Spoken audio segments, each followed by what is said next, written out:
ترجمان بلوچستان حکومت شاہد رند نے کوئٹہ میں پریس کانفرنس کی۔ شاہد رند کا کہنا تھا کہ بلوچستان کابینہ کا تیسرا اجلاس وزیر اعلیٰ بلوچستان کی زیر صدارت ہوا۔ بلوچستان کابینہ نے انتظامی امور سمیت مفاد عامہ سے متعلق اہم فیصلے کیے۔ بلوچستان کابینہ نے تعلیم اور صحت کے شعبوں میں بہتری کے لیے اصلاحاتی عمل پر اتفاق کا اظہار کرتے ہوئے دونوں محکموں کے وزراء کو جامع سفارشات مرتب کرنے کی ہدایت کی ہے۔ دونوں شعبوں میں افسران اور اہلکاروں کی ترقی کو کارکردگی سے مشروط کرنے کا فیصلہ کیا گیا ہے۔ بلوچستان کابینہ نے کم عمری کی شادی کی روک تھام کے بل 2024 کی منظوری دے دی۔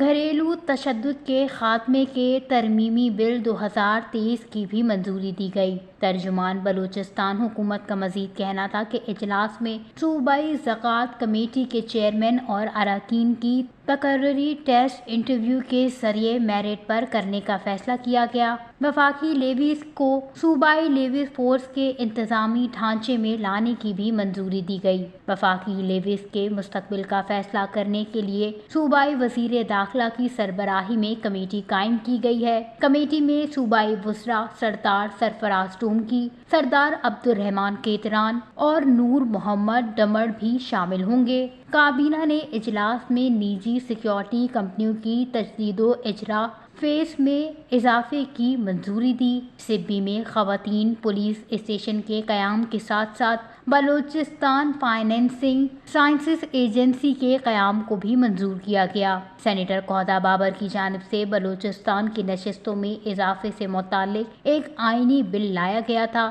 جس کی صوبائی کابینہ نے حمایت کی۔ بلوچستان فارمیسی کونسل کے قیام کو بھی منظور کیا گیا۔ ترجمان صوبائی حکومت نے اپنی پریس کانفرنس میں یہ بھی کہا کہ بلوچستان کابینہ نے مسلم طالب علموں کے لیے قرآن کی تعلیم کو لازم قرار دیا ہے۔ قازقستان میں پھنسے طلباء کی واپسی کے لیے حکومت بلوچستان کی جانب سے خصوصی انتظامات کیے گئے ہیں۔ حکومت کو 95 طالب علموں کے اعداد و شمار موصول ہوئے ہیں۔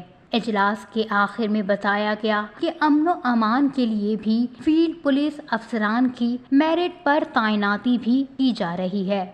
وش نیوز، کوئٹہ، بلوچستان۔